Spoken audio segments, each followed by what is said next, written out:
मेरा बेसिकली आज का आपसे बात करने का मकसद ये है कि आप देख रही हैं कि पेट्रोल की प्राइसेस डे बाय डे आसमान पर जा रही है और गरीब आदमी को पेट्रोल तक अप्रोच करना बहुत ज़्यादा मुश्किल हो गया।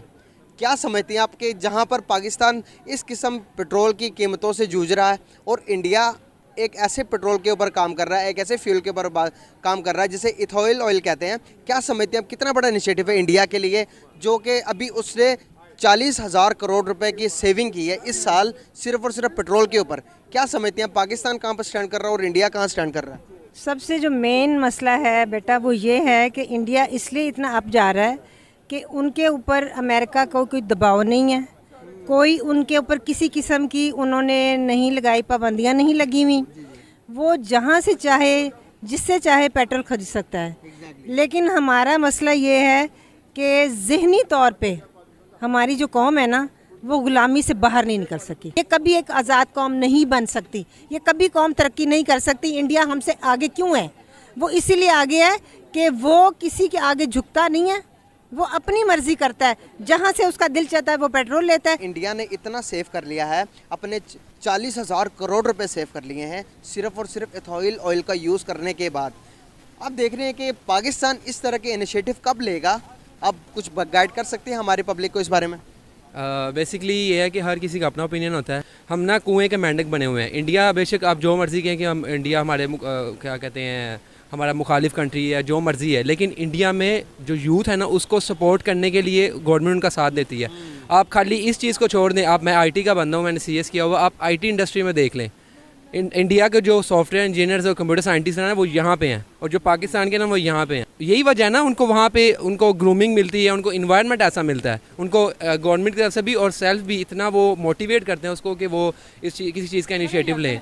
यहाँ पे वो क्या कहते हैं, ये हम कुएं के मेंढक बने हुए हैं हमारे। हम बस ये है कि यार इसके अंदर ये जो सर्कल है ना, हमने ये रहना है। बाहर जाएंगे तो वास्ट अपने माइंड को वास्ट करेंगे, फील्ड को वास्ट करेंगे। इसलिए खाली अब सेल्फ पे भी डिपेंड करता है ऑब्वियसली, और गवर्नमेंट भी आपको साथ दे, इनिशिएटिव ले, तो तभी ये चीज़ें पॉसिबल है। ऐसे तो ये पॉसिबल नहीं होगा। सर, पाकिस्तान का फ्यूचर कहाँ देख रहे हैं आप? फ्यूचर तो अभी ऑलमोस्ट आगे 10-15 साल कुछ नज़र नहीं आ रहा। इस वक्त पाकिस्तान में जो सबसे बड़ी खबर आई वो ये है कि जो ब्रिटिश एयरवेज जो है उसने पाकिस्तान के लिए फ्लाइट्स जो है वो मुअत्तल कर दी हैं 15 दिन के लिए।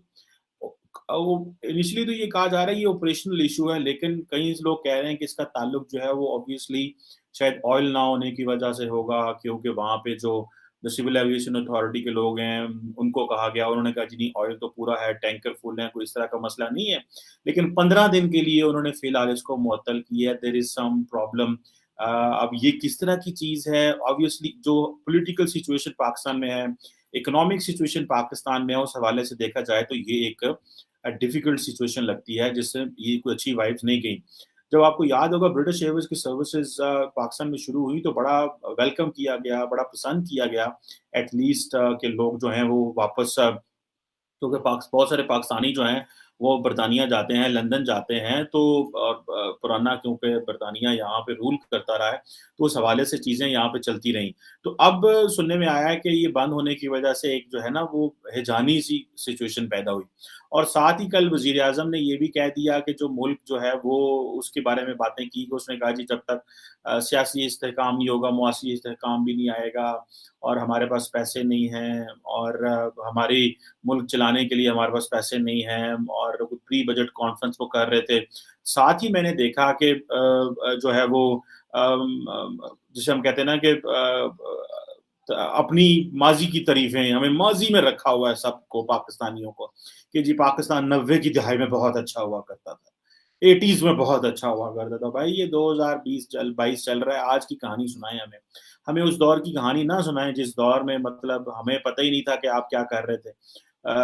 जो अभी कर रहे हैं तब भी वही कर रहे होंगे, तब हमारी आबादी कम थी, रिसोर्सेज़ कम थे, तब कुछ और था। अगर आपने पाकिस्तान को आज डिस्कस करना शुरू किया तो पाकिस्तान की अटेंशन हमारी तरफ आ जाएगी। सो लेट ये जो पाकिस्तान फ्री फॉल पे चल रहा है इसको जाने दो।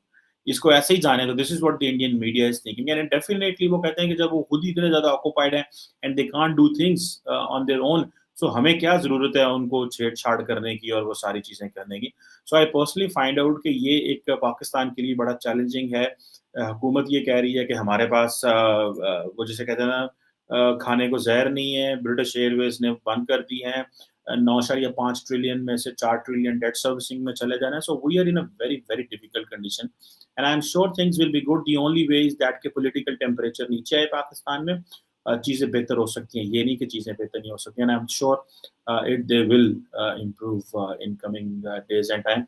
लेकिन इस वक्त एक बड़ा जो है वो चैलेंज ये है कि हमें जो अपने बोथ हैंड्स कैसे मीट करने हैं. और we have to meet the both hands.